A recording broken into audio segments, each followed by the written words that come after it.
अभी के टाइम में लोन लेना बिल्कुल आसान हो चुका है। आप लोग घर बैठे पैन कार्ड और आधार कार्ड के द्वारा आसानी से लोन के लिए अप्लाई कर सकते हैं। आज की इस वीडियो में आपको हम HDFC बैंक से लोन अप्लाई करने के लिए डिटेल में बताने वाले हैं। दोस्तों यहाँ पर बता दूं, यदि आप यहाँ पर लोन के लिए अप्लाई करते हैं तो आपके बैंक अकाउंट में तुरंत ही लोन अमाउंट ट्रांसफर कर दिया जाता है। इसके अलावा लोन अप्लाई करने के लिए आपको कोई भी इनकम प्रूफ यानी कि बैंक स्टेटमेंट देने की जरूरत नहीं पड़ती है। सबसे बड़ी बात है, यदि आपका बैंक अकाउंट HDFC बैंक में है या फिर नहीं है उससे कोई मतलब नहीं है।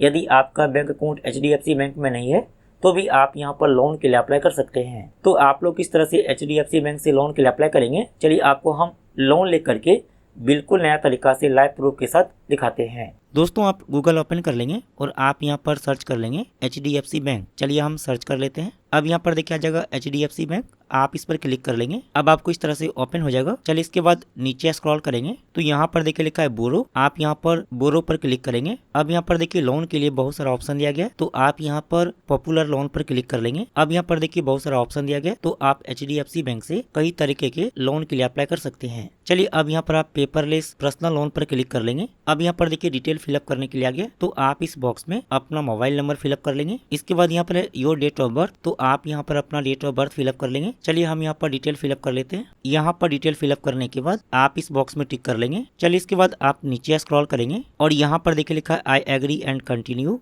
आप इस पर क्लिक कर लेंगे। इसके बाद आप इस बॉक्स में टिक कर लेंगे। इसके बाद आप नीचे स्क्रॉल करेंगे और आप यहाँ पर आई एग्री एंड कंटिन्यू पर क्लिक करेंगे। इसके बाद आप यहाँ पर गेट OTP पर क्लिक करेंगे। अब आपके मोबाइल नंबर पर OTP आएगा तो आपको यहाँ पर थोड़ा सा वेट करना है। अब आपके मोबाइल नंबर पर OTP आया होगा तो आप यहाँ पर इस बॉक्स में OTP को फिलअप करेंगे। चलिए हम यहाँ पर OTP को फिलअप कर लेते हैं। यहाँ पर OTP फिलअप करने के बाद आप यहाँ पर व्यू योर लोन ऑफर पर क्लिक कर लेंगे। अब आपको यहाँ पर थोड़ा सा वेट करना है। अब दोस्तों यहाँ पर देखिए लोन ऑफर शो कर दिया है और यहाँ पर देखिए हमें 2,14,000 रुपए का लोन ऑफर किया गया है, यानी कि हम HDFC बैंक से 2,14,000 रुपए तक लोन ले सकते हैं। आप में हो सकता है कि यहाँ पर ज्यादा लोन ऑफर शो करे या फिर इससे कम लोन ऑफर शो करे, क्योंकि यह क्रेडिट स्कोर पर डिपेंड करता है। यदि आपको ज्यादा लोन चाहिए तो आप यहाँ पर क्लिक करके ज्यादा लोन के लिए अप्लाई कर सकते हैं, लेकिन इसके लिए आपको यहाँ पर कुछ डॉक्यूमेंट अपलोड करना होगा। जैसे कि आपको यहाँ पर इनकम प्रूफ के लिए बैंक स्टेटमेंट अपलोड करना होगा, साथ ही और भी डॉक्यूमेंट आपको अपलोड करना पड़ सकता है।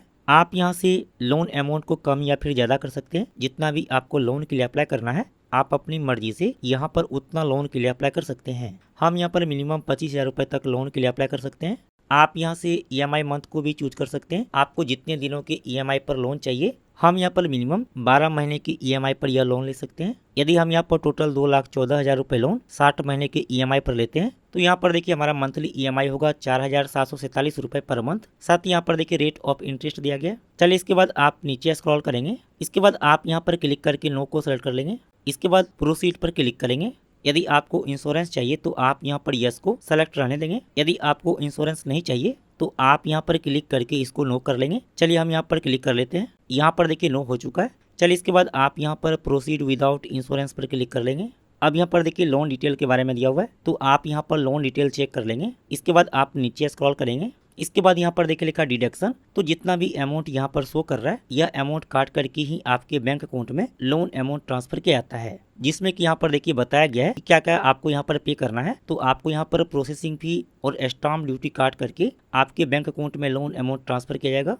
तो यहाँ पर 2,14,000 रुपए लोन लेने पर हमारे बैंक अकाउंट में 2,11,441 रुपए लोन अमाउंट ट्रांसफर किया जाएगा। चलिए इसके बाद आप नीचे स्क्रॉल करेंगे। अब यहाँ पर देखिए बैंक डिटेल फिलअप करने के लिए आ गया। यहाँ पर बैंक IFSC, तो जो भी बैंक में आपका अकाउंट है उस बैंक के ब्रांच का IFSC कोड आप यहाँ पर इस बॉक्स में फिलअप कर लेंगे। इसके बाद यहाँ पर अकाउंट नंबर, तो आप इस बॉक्स में अपना अकाउंट नंबर फिलअप कर लेंगे। इसके बाद यहाँ पर री इंटर योर अकाउंट नंबर, तो जो भी आपका अकाउंट नंबर है आप यहाँ पर इस बॉक्स में फिलअप कर लेंगे। चलिए हम यहाँ पर डिटेल फिलअप कर लेते हैं। यहाँ पर बैंक अकाउंट डिटेल फिलअप करने के बाद प्रोसीड पर क्लिक कर लेंगे। अब यहाँ पर देखिए email ID फिलअप करने के लिए आ गया तो आप यहाँ पर इस बॉक्स में अपना email ID फिलअप कर लेंगे। इसके बाद अप्लाई पर क्लिक करेंगे। अब आपको इस तरह से ओपन हो जाएगा। अब आपको यहाँ पर सिक्योरिटी मैंडेट यानी कि ई मैंडेट सेटअप करना होगा। यहाँ पर मैंडेट मतलब जितना भी आपका EMI है वह EMI आपके बैंक अकाउंट से ऑटोमेटिक हर एक महीने कटता रहेगा, आपको अलग से EMI पे करने की जरूरत नहीं पड़ेगी। तो आप इस बॉक्स में टिक कर लेंगे। इसके बाद आप इस बॉक्स में टिक कर लेंगे। अब यहाँ पर देखिए मैंडेट सेटअप करने का 2 ऑप्शन दिया गया है। यहाँ पर सबसे पहला है नेट बैंकिंग लॉगिन। यदि आप नेट बैंकिंग के माध्यम से मैंडेट सेटअप करना चाहते हैं तो आप यहाँ पर नेट बैंकिंग को सेलेक्ट कर लेंगे। लेकिन यदि आप डेबिट कार्ड यानी कि एटीएम कार्ड के माध्यम से यहाँ पर मैंडेट सेटअप करना चाहते हैं तो आप यहाँ पर डेबिट कार्ड एंड पिन को सेलेक्ट कर लेंगे।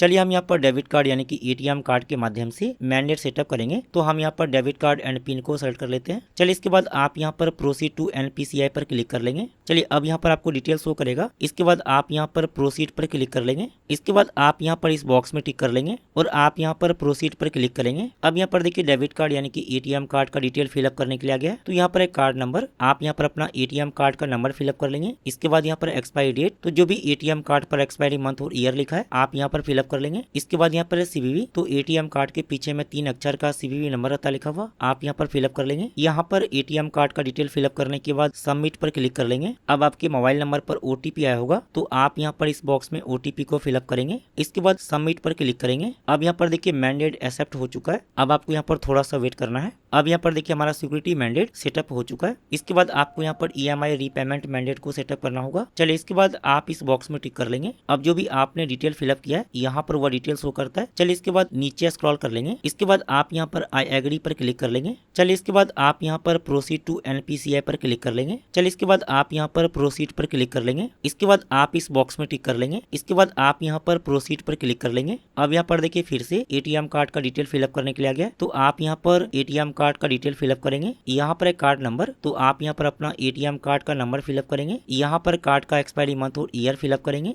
यहाँ पर है सीवीवी, तो एटीएम कार्ड के पीछे में 3 अक्षर का सीवीवी नंबर रहता लिखा हुआ, आप यहाँ पर फिलअप कर लेंगे। यहाँ पर एटीएम कार्ड का डिटेल फिलअप करने के बाद सबमिट पर क्लिक कर लेंगे। अब आपके मोबाइल नंबर पर ओटीपी आया होगा, तो आप यहाँ पर इस बॉक्स में ओटीपी को फिलअप कर लेंगे। इसके बाद सबमिट पर क्लिक करेंगे। अब आपको यहाँ पर थोड़ा सा वेट करना है। अब यहाँ पर देखिए हमारा ईएमआई रीपेमेंट मैंडेट सेटअप हो चुका है। चलिए इसके बाद नीचे स्क्रॉल करेंगे। इसके बाद आप इस बॉक्स में टिक कर लेंगे। अब यहाँ पर देखिए की फैक्ट स्टेटमेंट दिया गया है, तो आप यहाँ पर लोन का डिटेल चेक कर सकते हैं। आप नीचे स्क्रॉल करेंगे। इसके बाद आप यहाँ पर आई एग्री पर क्लिक करेंगे। चलिए इसके बाद नीचे स्क्रॉल करेंगे। इसके बाद आप इस बॉक्स में टिक कर लेंगे। अब यहाँ पर देखिए लोन का सैंक्शन लेटर दिया गया, तो आप यहाँ से लोन डिटेल चेक कर सकते हैं। चलिए इसके बाद नीचे स्क्रॉल करेंगे। इसके बाद आप यहाँ पर आई एग्री पर क्लिक कर लेंगे। यहाँ पर देखिए दोनों बॉक्स में टिक हो चुका है। चलिए इसके बाद आप यहाँ पर सबमिट पर क्लिक कर लेंगे।